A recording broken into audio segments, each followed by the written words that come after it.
Hello YouTube, this is Morgan, Airspeed Prime here at my next Attack on Titan Season 2 episode review. This one's going to be for episode 10, which I think was called Children. And I think for sure this was probably one of the best episodes of Attack on Titan overall. Just in terms of like what the Ymir flashback and some of the little things Reiner and Bertholdt talk about mean to like the rest of the series overall and what they like alluded to. And I think it's definitely like obviously the season is beginning to kind of build towards the end, of course, because there's only 2 episodes left after this. It's only 12 episodes this season, 11 and 12 to go. So it definitely had that intensity, especially right at the end, and that what turned from being a get Ymir and Eren back to now being get Eren and Krista back and figure out if Ymir is on our side or not, and so on. So that's what most of the scouts are feeling. So let's get into talking about why this episode was actually as good as it was.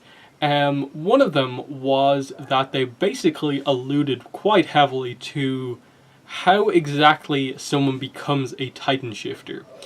In that they basically say that this episode seems to hint that Ymir is probably the best example.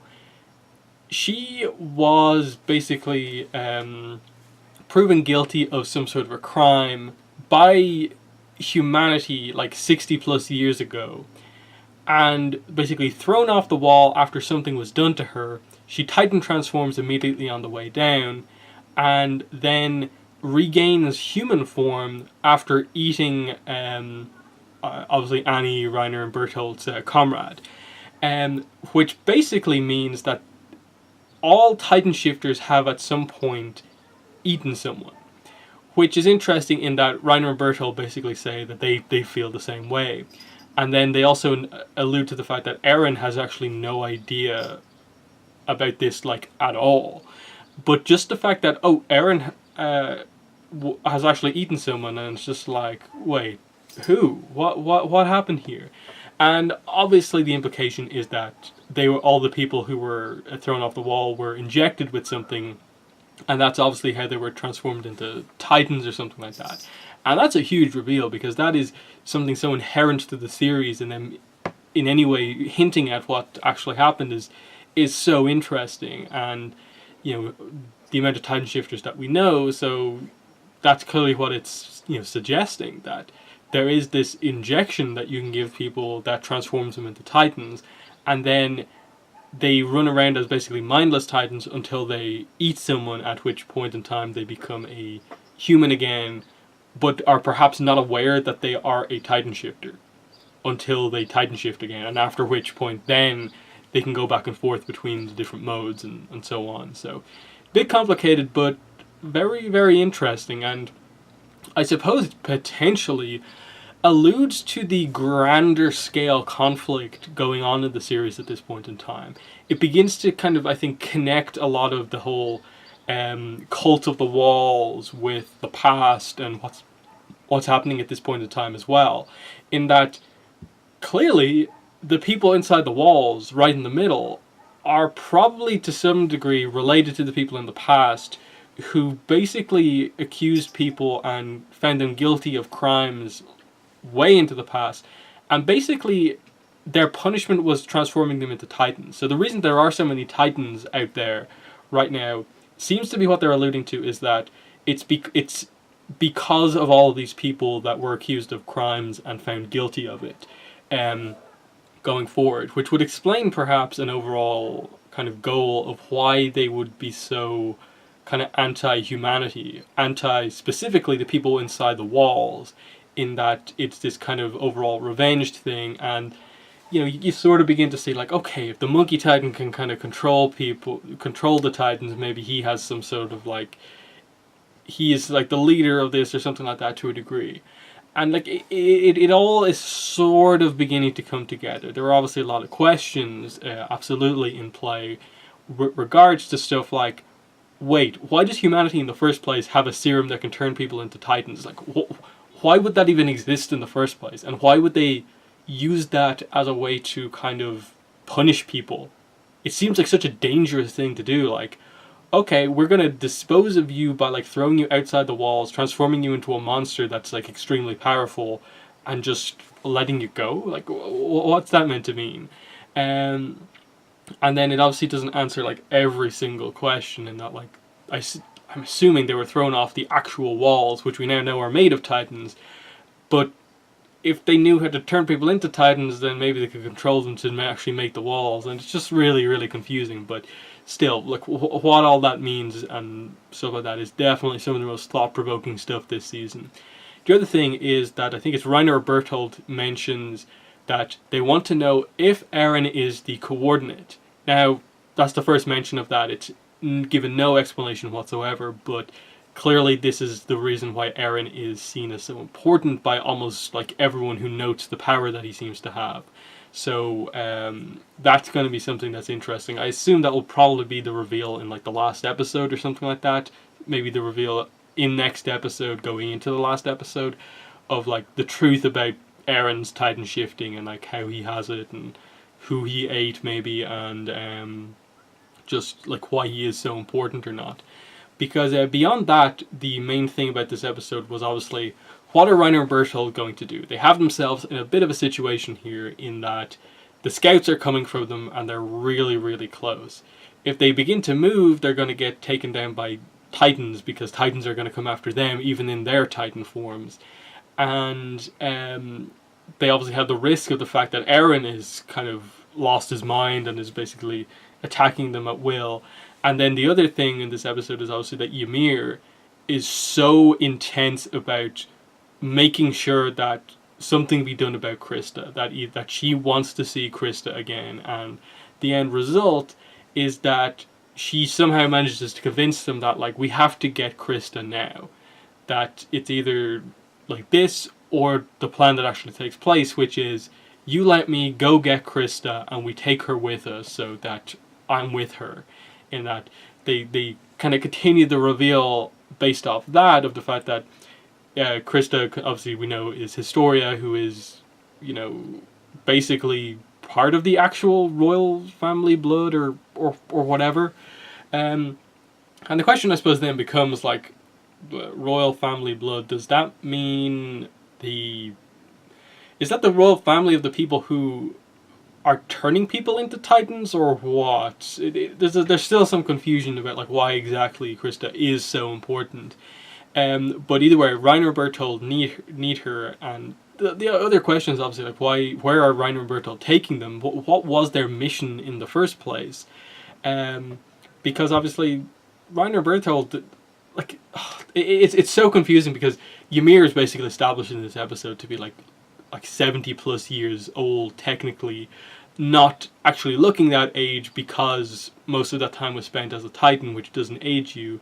So Reiner and Berthold could actually be a lot older than we actually are aware of in the way they look, and all of that stuff. So like we don't even know. Like it could be basically anyone in charge of them, but that's obviously what we're going to have to figure out heading into the last couple of episodes.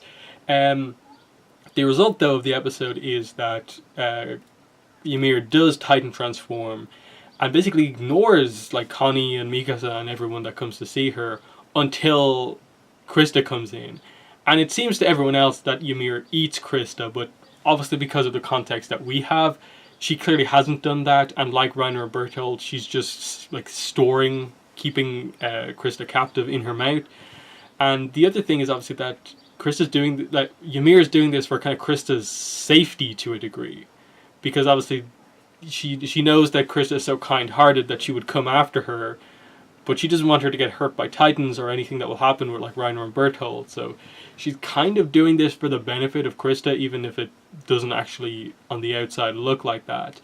But we do get Krista's kind of full backstory here in terms of what happened to her. I already alluded to some of it, but just this idea of like she was basically an orphan. People found her and basically used her as like a fake kind of queen, saying that she was the one who has the king's blood, and this was the first place that she ever felt like she belonged because people actually cared about her.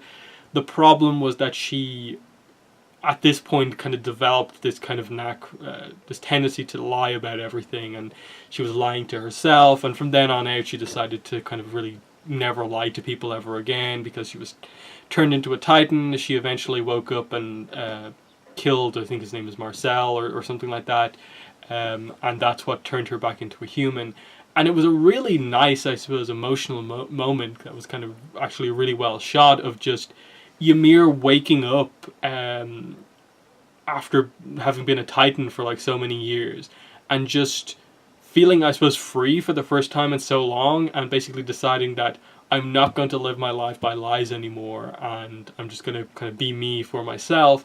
And that only changes when she hears about basically Krista Historia, and that kind of changes her. So going forward, this episode seems to make it clear that just how much Ymir actually cares about Krista, and I'm kind of wondering if they're properly going to like commit to that as like a romantic relationship or what, because it's not as clear as like Reiner has a crush on Krista. It's clear that he likes her in that way. The way they presented like Ymir and Krista has obviously been that Ymir, like Krista, is very, very important to Ymir, and it's roughly the same in the other direction. It's just they haven't fully committed to like the nature of what this relationship is. Is it just like true friendship, someone who is very similar to her, that Ymir notes that Krista has been lying to herself all of this time because she knows, of course, who she is, and has been lying and trying to become this kind of super kind of good-natured person, when a lot of times she's kind of just looking for a way to almost sacrifice herself. So there's a lot of interesting dynamics coming into play here. The main thing, I suppose, being that the two key important characters presented this season, Krista Historia and Eren, are the two people being taken, and like depending on what interactions happen here, the reveals about Eren, the reveals about Krista, there could be some really great connections that actually come into play wherever the finale actually takes place. But I'm interested to see what next week's episode is. They seem to be hyping it up as like Eren's Erwin is going to make this huge strategy call that's basically life or death. This is either going to be sacrificing everyone or they're going to completely succeed, and how exactly that plays out is going to be very interesting, in that there's a lot of interesting interactions that have been set up this season, and I'm really worried that in 2 episodes there won't be a lot of satisfying like conclusion, that season 2 won't leave off on a very good note in terms of like that was actually a good point to end it. But at the same time, we don't really know if we're going to end season 2 and immediately go into another 3-4 year hiatus, or if the plan now is basically just make Attack on Titan a like yearly like 12-13 episode season type thing. I think that's probably what would end up being the best. Kind of you do the My Hero Academia thing, where like it's just they're doing it in like chunks of episodes, but you are getting them every year, rather than it being this kind of like Naruto, Boruto, One Piece type thing where it's just an episode constantly every week, and they seem to be doing it in smaller chunks to make the arcs kind of stand out a little bit more. So that's the only fear at this point. I think that with only 2 episodes to go, they may not bring it all together in a way that kind of ends on a nice note, but this episode, I think, will go down as one of the more memorable episodes from the season. So in the comments, let me know what your thoughts were on this episode. Did you think it was as important as I thought it was? Did you like this episode, dislike this episode? And just in general, what are your thoughts on it? What are your thoughts on what I had to say about it? But yeah, that's been the video. Thanks for watching, and bye.